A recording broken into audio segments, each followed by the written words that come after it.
What up? What up? Okay, I seriously, it is now 11:20 p.m. For the last hour, been trying to get Screencastify to work so I could record these notes. And let's just say in the Dowdy household, there's been a lot of profanity as I've hit it and restarted my computer about 5 times. And for some reason, I click on this up here and it goes to the record. I click record and nothing happens. So frustrating. Anyways, campaign finance, the topic of today. And I really think that moving forward, I'm going to be starting most classes with screencasts. That way I can get through the notes. You can jot down questions. They'll take 10 to 15 minutes. We can go over questions and go into fun stuff. But anyways, campaign finance. So how campaigns have changed over time in regards to money and the amount of money in campaigns really started with the Federal Election Campaigns Act. There were several of them, but FECA, as it's referred to, has three key components. One is disclosure. Again, we've talked about this in the past. Prior to FECA, you did not know where candidates were getting their money from or who they were getting their money from. And this required campaigns to keep track of everyone who gave them money, what their professions were, and how much money they were given.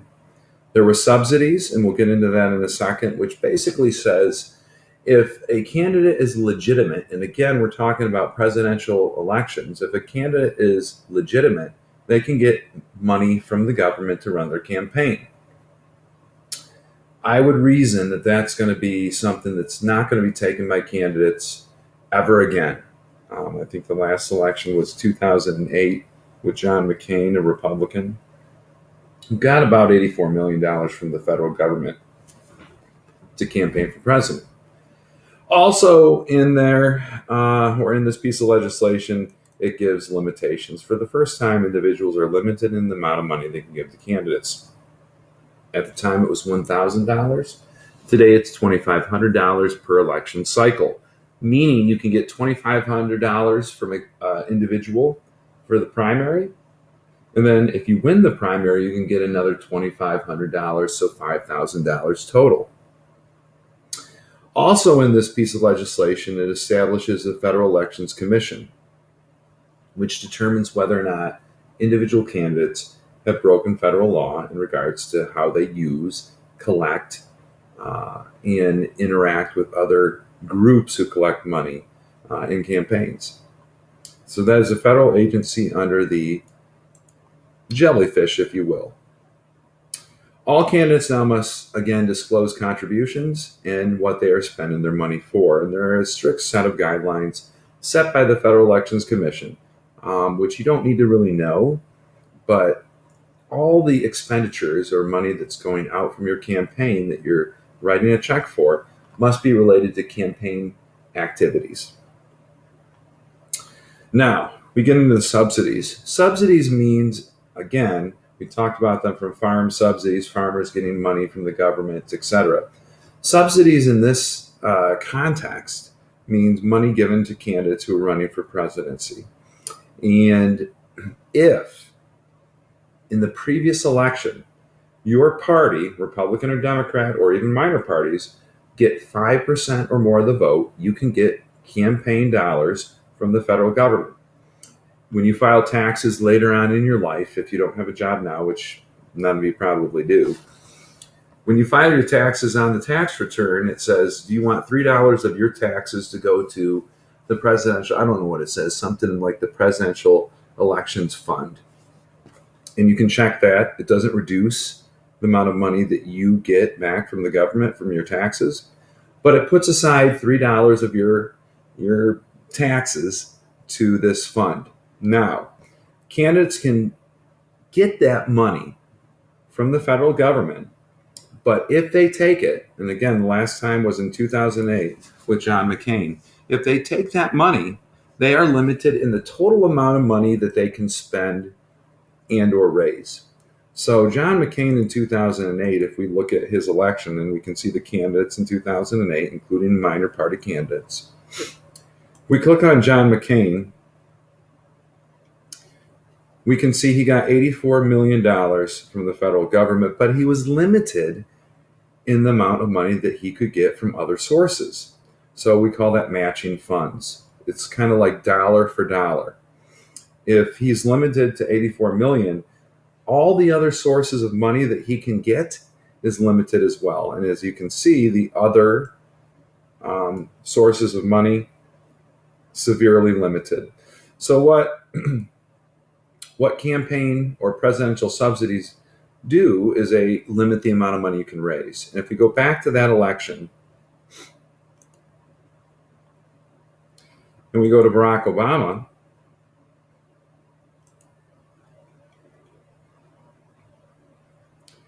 we can see he took $0 from federal funds because he knew that he could get far more money if he would just get it from individual contributions from people.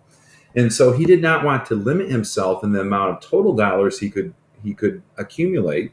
So he chose not to take federal funds. I don't think you're ever going to see a candidate take federal funds again because they can get far more money uh,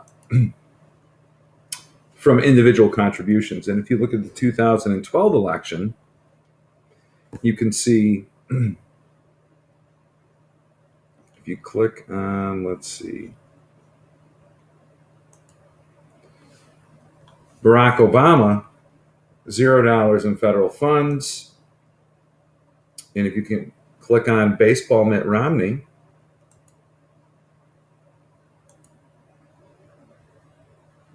kind of quiet in here, you can see $0 as well because both of them knew they could get far more money from individuals. So they would not even think of taking federal dollars because that would limit the total amount of dollars that they could get.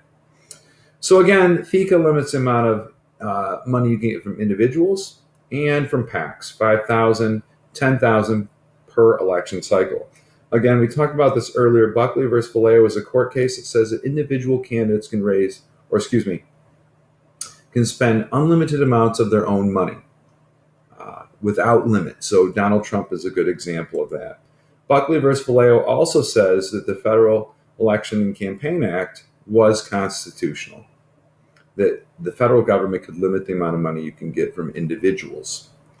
The Bipartisan Campaign Reform Act of 2002, or McCain-Feingold, also known as, limits soft money. So it limits the amount of money that can go to the national party who in the past used to give it to individual citizens. Citizens. Yeah, they could give it to me. That'd be great. Individual candidates. It was a way of getting around the limitations of FICA. So you just give it to the federal party or the national party, and then they would give it to candidates who were legitimate. McCain-Feingold, or the Bipartisan Campaign Reform Act, limits the amount of money that you can give to the federal government, or eliminates it completely, unless the federal government simply spends it on general party activities like get out the vote, vote Republican, vote Democrat, not give it directly to candidates. Citizens United, as you know, if you click on this link in the notes, it will give you a nice 12-minute video explaining it in greater detail, but leads to super PACs. Individual groups, mostly corporations and unions, that are allowed to spend unlimited amount of money supporting or opposing a candidate, but they cannot coordinate with the campaign or give the money directly to the campaign. And we've talked about that extensively. So again, the analysis is this. Again, subsidies or money from the government to campaigns is only for presidential elections, not congressional. So again, if you're running in Congress and you're of a party that gets over 5%, you don't get any money. So again, this furthers the incumbency advantage, because if you're an incumbent, you're getting a tremendous amount of money from PACs, from individual candidates. It's hard to beat an incumbent in Congress. Again, this whole system of campaign finance limits minor parties because they rarely get over 5%. So they can't get money from the government. And of course, we know PACs and individual citizens are less likely to give to losers. I'll see you tomorrow. We'll talk about this some more. Peace.